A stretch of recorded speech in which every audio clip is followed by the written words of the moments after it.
At this time, we will have another testimonial by Brother Daquan Neal. Do me a favor, put your hands together and welcome him as he comes to the mic.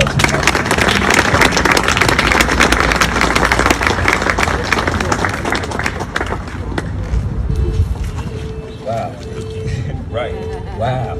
Just, wow, look at all these faces. I didn't come here prepared to give you no speech and no written down type of spiel, none of that. I'm just here to talk to you about it. I've been in this town a lot. I'm actually from Mount Sterling, so I'm local. And one of the things that I've been talking to a lot of people about, I spend a lot of my time talking to people on the other side of the aisle, a lot of all lives matter people. Because I feel like one of the things that we need to do better is to communicate with each other, not just people who agree with us. Right now, this is what's called an echo chamber. Right. We all understand each other. We all agree with each other. We got that. We good.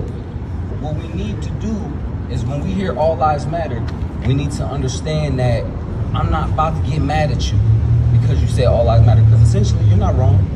You're not wrong. But you don't get me. You don't understand what I'm saying.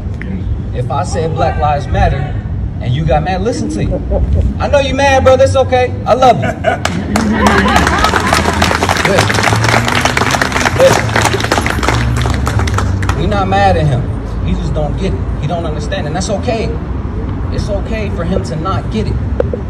What we want to do is we want to talk to each other. We have defeated the ability for us to talk to each other as people.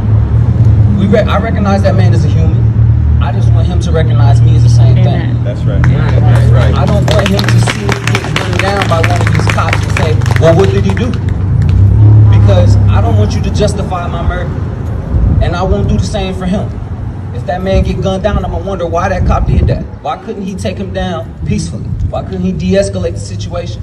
My goal is to help people with that mindset understand why we feel the way we feel. I do not hate him. I am not even mad at him. I just want to explain what we want. All I want you to do is look at me as a human being. That's it. So if you say all lives matter, you're not wrong. You're not wrong at all. But if I say Black Lives Matter, you have to understand that if I'm 2.5 times more likely to die at the hands of an officer than any of the white faces I see out here, I want you to say that's not okay. I don't want you to say, well, black people commit more crimes, so hey, you did it to yourself. That's not okay. So if I say that's not okay, hey, there you go, I love you. Sometimes you can see it on their face. You can see it on their face. You can see it, you know. You can see it, you look at me. I don't like him. I love you. That's what we need to do. I'm not going to take up too much of your time, but I want you to understand me a little bit. I'm 25 years old. I was 17 years old when Trayvon Martin was murdered. Yes, they do, sir. And I love you.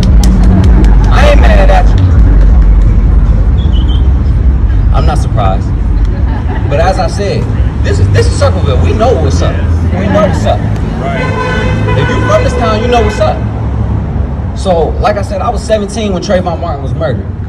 I was 25 years old when Ahmaud Arbery was murdered. The same age they were when they died. Doing the same things they were doing when they died. Yeah. So, you can understand my fear.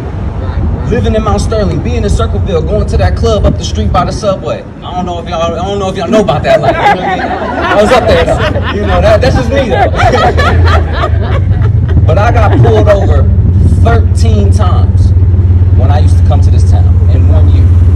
I got pulled over every single month, and in the month of December I got pulled over twice.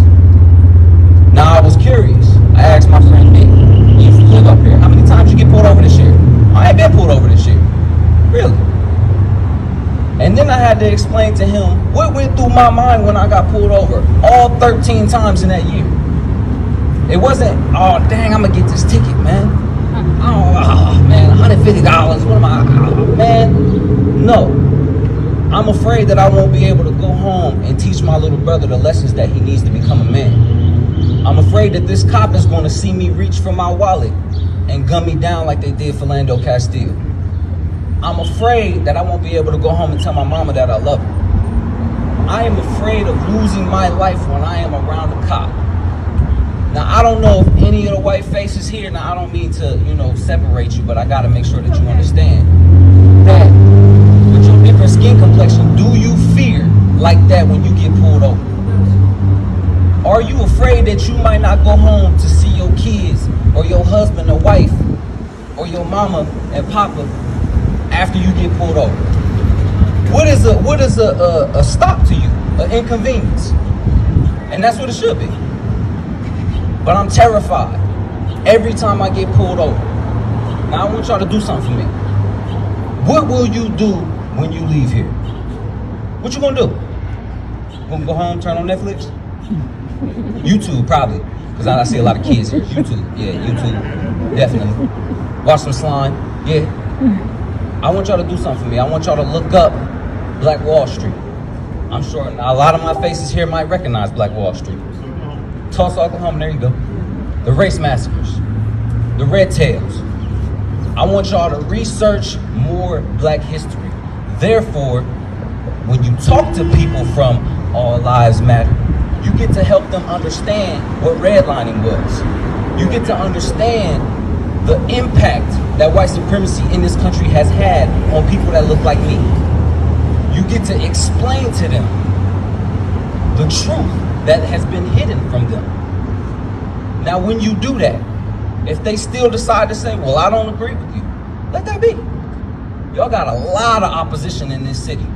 A lot of opposition. Yeah. So we got a lot of work to do. No, we got a lot of work to do. You got a lot of friends and family members out here, I'm sure, that disagree with you. You hold that sign up around your family members, I feel like they might not like you for that. I feel like they might have a lot of negative things to say. So what you gonna do when they say negative things about you? Love them. Give them a hug and tell them why they're wrong. And if they still disagree with you, that's okay, still love them. Because we are not going to be like the other side. We're not gonna combat something we disagree with hate. Right. And we are not going to continuously surround ourselves with people who agree with us 24/7 so we can feel good about ourselves. Right. After you leave here today, I want you to do your research. I want you to do your research. Find out about the history of people that look like me. Find out about what it means to be black in America. Because you can see the stats. You can see the stats. Yes, I'm 2.5 times more likely to die at the hands of an officer. That's not fabricated. And any stat will show you that, because they'll tell you more white people are killed at the hands of officers than black people. That's true. Oh, I'm also 14% of this country. So I should be killed less. That's just facts. But then, even when you hear people say that, why are you okay with that? Why are you okay with so many people getting killed? This is a problem. This is a problem with accountability.